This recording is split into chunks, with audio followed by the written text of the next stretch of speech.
Pero ¿por qué se toman la nunciatura? ¿Cuál es el significado que se tomen la nunciatura, que es como la embajada de la Iglesia Católica en Colombia? No es la primera vez que se toman la nunciatura en la historia de nuestro país, y por eso nos acompaña don Hernán Olano, que es experto en Derecho Canónico, vaticanista e investigador. Para que, don Hernán, agradeciéndole su tiempo, estar con nosotros y haber escuchado esta entrevista con Lady, usted con ese conocimiento nos diga por qué se toman específicamente ese espacio y cuál es el significado de lo que estamos viendo hoy en Bogotá en la Embajada del Vaticano en Colombia. Efectivamente, Camila, Ana Cristina, Hugo Mario y los demás integrantes de la mesa de trabajo, muchas gracias por la invitación. La Iglesia Católica siempre se ha visto asediada en determinados momentos de la historia por diferentes tomas.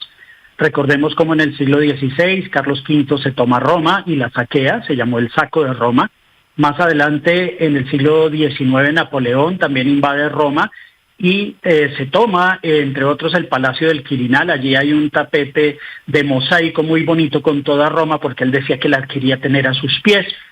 Después, el autoexilio, digámoslo así, del Papa, desde 1870 hasta 1929, por la invasión de los Estados Pontificios, y luego viene Colombia. Colombia, con la toma de la embajada, de la nunciatura en 1980, en noviembre más o menos, esta nueva toma de la embajada. ¿Cuál es el significado? Para eso también tenemos que entender un poco lo que quiso decir la señora en este tiempo, que finalmente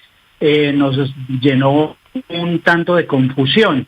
Ellos hablan de un cambio de la doctrina de la seguridad nacional, de un desmonte del paramilitarismo, y de otros puntos que suman 8, como son los mecanismos de protección y autoprotección de la vida, el Plan Nacional de Fortalecimiento del Congreso de los Pueblos, el Plan para iniciar una reparación integral, la mesa de interlocución, las garantías de movilización y el cumplimiento de los acuerdos de interlocución en diferentes lugares.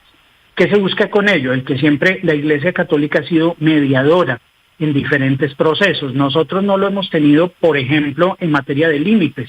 pero en nuestro continente sí la Iglesia ha intervenido, por ejemplo, entre los límites de Chile y Argentina en el canal Beagle, y las tomas de las embajadas pues han sido siempre elementos de presión. Vale la pena mencionar que muchos de estos jóvenes que hoy están, algunos poniendo la cara, otros cubierto el rostro, pues no vivían cuando se produjo, entre otras, la toma de la embajada de la República Dominicana por el M-19, y que fueron 61 días. Yo no sé si muchos de estos aspectos que se están desarrollando últimamente tienen que ver con la historia del M-19, que se gestó precisamente a una cuadra de la Nunciatura, en el sótano de la casa del general Rojas Pinilla, que queda ahí mismo sobre esa carrera con la calle 37. Y si estamos eventualmente pensando en que aún quedan otros 60 días de toma para llegar a los 61 en los que estuvieron con la Embajada de República Dominicana, donde también el nuncio estuvo secuestrado, el nuncio Ángelo Achervi, que incluso hasta celebró un matrimonio allí mismo dentro de la embajada de 2 integrantes del M-19. Entonces, lo que buscan realmente puede ser la intervención en cuanto a garantes del diálogo. Sin embargo, no podemos desconocer que la Iglesia, siendo un ente globalizado y representado en cada uno de los países a través de la Conferencia Episcopal, ya lo viene haciendo desde hace muchos años, y que la Comisión de Conciliación Nacional, creada por el recientemente fallecido cardenal Pedro Rubiano, también es una instancia que podría ser tenida en cuenta. Hablan ellos de una doctrina de la seguridad nacional que particularmente se dio en los países de América Latina, en el contexto de dictaduras militares, para la contención del comunismo, pero ellos hablan es de un movimiento social. Yo creo que tienen una confusión en los términos, porque lo social siempre ha estado presente en la doctrina de la Iglesia, desde las encíclicas, entre otras de León XIII, de ahí en adelante, y más cuando San Juan XXIII determinó que las encíclicas eran para todos los hombres y mujeres de buena voluntad. Sí, Ana Cristina. Sí, señor Olano, teniendo en cuenta pues esto que usted nos comenta y que nos hace esa recapitulación del papel tan importante que ha tenido la Iglesia, hace unos momentos la señora Gil nos estaba hablando, por ejemplo, de su interlocución con el nuncio Paolo Rodelli, por ejemplo, y uno se pregunta, esa colectividad que todo el tiempo pues estaba hablando de somos una colectividad, no hablemos de nombres propios, somos una colectividad, ¿qué posibilidad hay de que esta colectividad, de que este grupo de personas puedan llegar o escalar este diálogo para visibilizar a instancias como el Papa?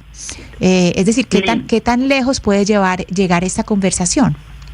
Bueno, efectivamente, el nuncio en Colombia tiene relaciones desde 1835 con la Santa Sede, es el embajador del Vaticano, que depende de la Subsecretaría para las Relaciones con los Estados, de la Secretaría de Estado, y el Secretario de Estado depende del Papa, es decir, que este es un proceso que va escalando diferentes instancias al interior del Vaticano y que en últimas pues que hay que agotarlas directa y lentamente como son las cosas de...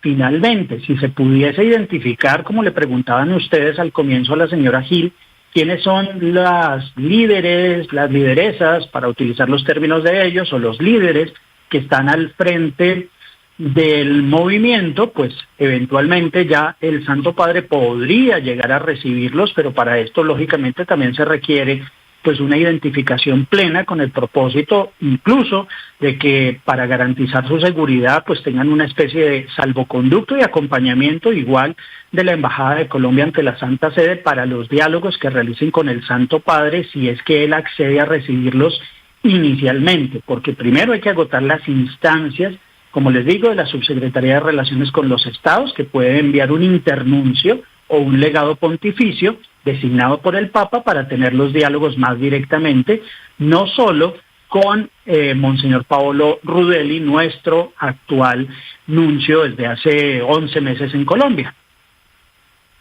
Pues por eso, y para entender lo que significa esa toma y además qué respuesta le darán desde la Nunciatura y además desde la Iglesia Católica a estos representantes del Congreso de los Pueblos que están ahí en Bogotá, don Hernán Olano, es que queríamos escucharlo y pues saber usted qué explicación nos podía dar históricamente de lo que eso significa en estos momentos. Don Hernán Olano, mil gracias por estar con nosotros aquí en los micrófonos de Blue Radio. Fue un placer haber hablado con usted. Camila y toda la mesa de trabajo, muchas gracias. Un saludo especial, son las 11 de la mañana.